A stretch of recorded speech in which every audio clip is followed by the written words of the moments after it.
The areas that these communities live in is really their land for life.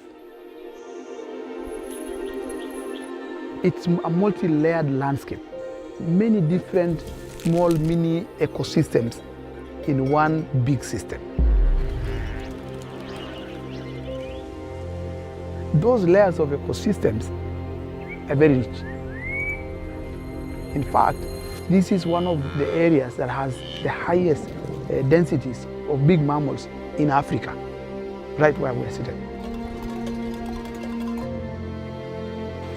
It's land that supports life in many different aspects.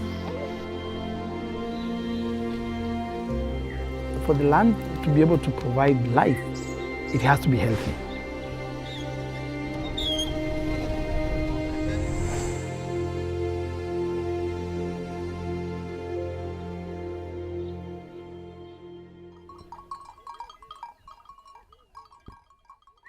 It's very interesting because I find my best moments, my creative moments, is with my livestock. So if I'm in the office in Nairobi and I'm so stressed up, I'll say I want to walk and go to the cows and just walk. Like any other kid in this landscape, you wake up in the morning, you follow the cows to the grazing fields, you come back in the evening. That is how I grew up in this environment. The Maasai communities that I come from really have appreciated the use of space and have understood that nature was there before them. So they're part of it.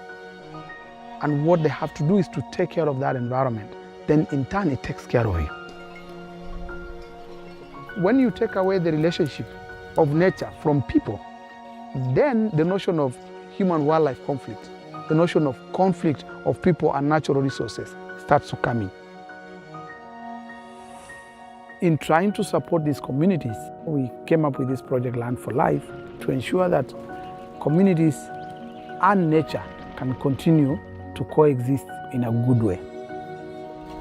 80% of the landscape that people are living with wildlife are community spaces. The thing that works is to look at wildlife conservation from a landscape perspective. This wildlife moves across this area. The project tries to support different forms of enabling communities to make a livelihood, creating a balance amongst communities so that different groups are able to contribute equally in a changing world. What I hope from my community is we'll be getting more ladies becoming rangers. If we don't protect our people, they will not protect our wildlife. Naweka waya kwenye hii fence langu kwa sababu nimekuwa muhanga sana wa wanyama ambaye ni chui, na sio siku moja ndio amekuja kuvamia kwenye hili boma langu. Hii kwa majina inaitwa esilali. Kwa inakuwa ni faida kwa sababu ile boma inakuwa imara zaidi sababu inakuwa imeshikwa na mtu yule shikilia chini. Kuna wanyama imepita sasa hivi hapa. Wanyama gani? Chui. Kuna wanyama ambao imepita, kwa hiyo mwambie wachunge wawe makini. It helps a lot when a ranger comes from the community that they work for. The grazing areas we have improved, coming back into their original situation. Being pastoralists, people with cows, we need a forest. We believe we get the rains because of this forest. Ore baje ngatwa matim naning osese la ya jo ketisa wa mukaishu kaningira je meti aitoki na graira nyamalo sese.